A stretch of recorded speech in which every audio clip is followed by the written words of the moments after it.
Skimming across Makassar Bay on the way to Celebes and Komodo, one thrills at an approaching invasion of the unknown on the strangest islands in all the travelcade of world wonders.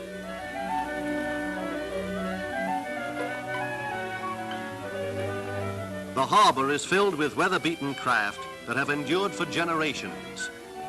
Makassar, a Dutch Indies metropolis, gives Celebes the last touch of modern civilization on this strange journey. The three-wheel tandem bicycles on Temple Street are part of the Dutch influence. The misfortunes of war that have hit Holland are reflected in Makassar, where the peaceful flow of life shown here has been rudely disjointed by the cyclone that is sweeping around the world.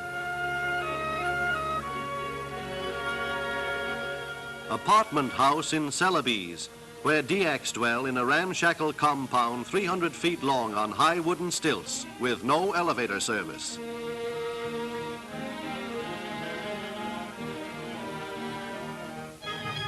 A visiting Toraja tribesman who carries his own palm wine in his own bamboo container.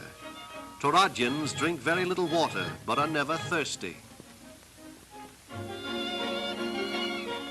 Outside Makassar frolics the anuang, or forest cow, found nowhere else but in Celebes. Slightly larger than a sheep, this animal oddity seems like a composite goat, cow, and water buffalo.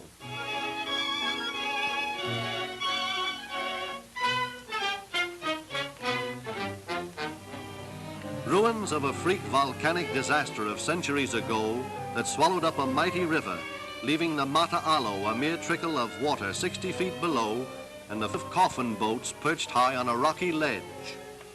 By this strange accident, the dry land boat relics mark the most unique burial ground on Earth.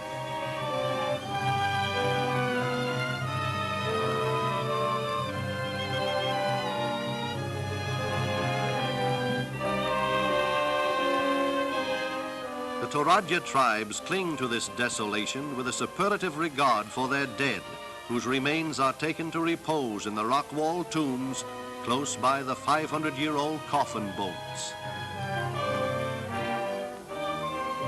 An interesting variety of curious images representing departed spirits protects the lofty tombs from destruction and the invasion of all evil.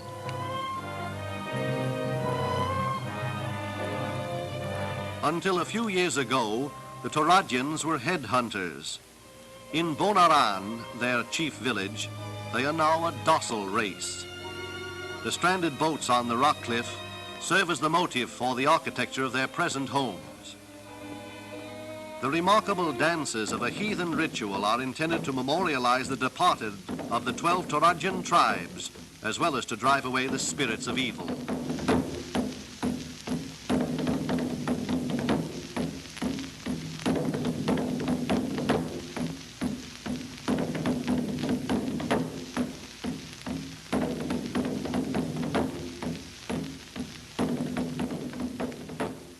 The throwing away of their palm plates by the men at the end of the dances indicates that all is well in the spirit world.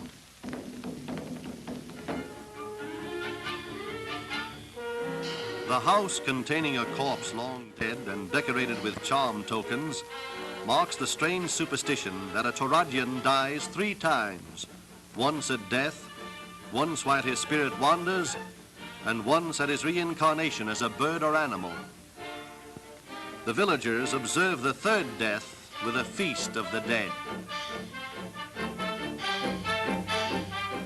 Barbecued buffalo meat and palm wine drawn from trees savor the feast.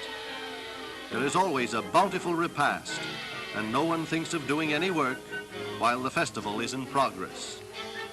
The palm wine has a potent power and inspires the younger set to step out in dances that are reverential but joyful.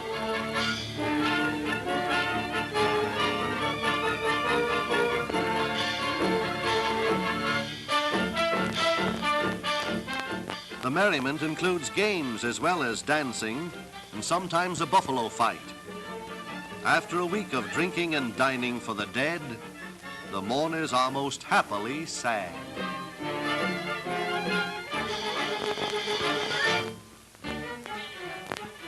Those those who survive the festival, the next day carry the corpse from the family home in a solemn funeral procession that wends its way through the village and proceeds along a stony path leading up to the family tomb on the hillside, there to repose through timeless time amid the coffin boats of mysterious antiquity.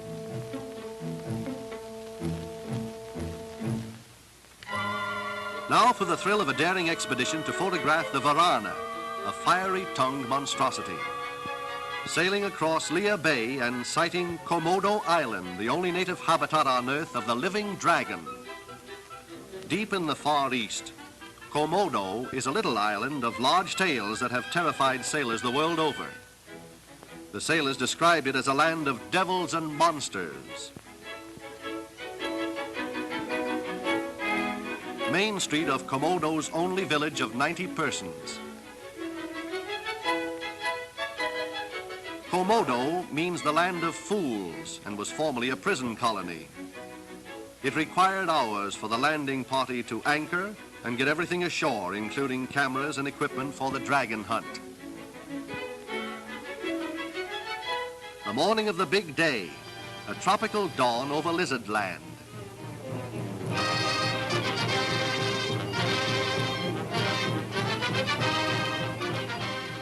The early start of a long hike under a blistering sun in search of a legendary dry riverbed through field and jungle, past mangrove bush and fig tree.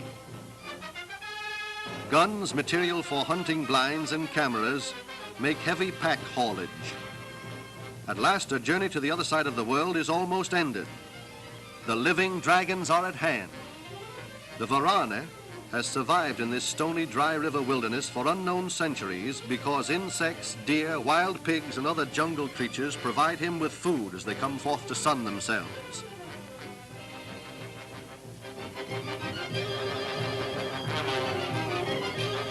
The living dragon is in truth a giant lizard, sometimes attaining a length of 9 feet. When infuriated, he is a killer, using his tail in a circular lunge on the attack. His long forked tongue is a pinkish-white color that flames like phosphorus. It is soft and pliable, being used to spear hundreds of insects as the strange creature lumbers along. The Varana is hatched from an egg and has the characteristics of a snake. Truly, there is no more distinct creature than the giant lizard whom ancient Chinese mariners conjured into the ferocious mythical dragon. With unforgettable memories of the Varana, Earth's only living connection with a prehistoric past, we leave the weird land of Komodo.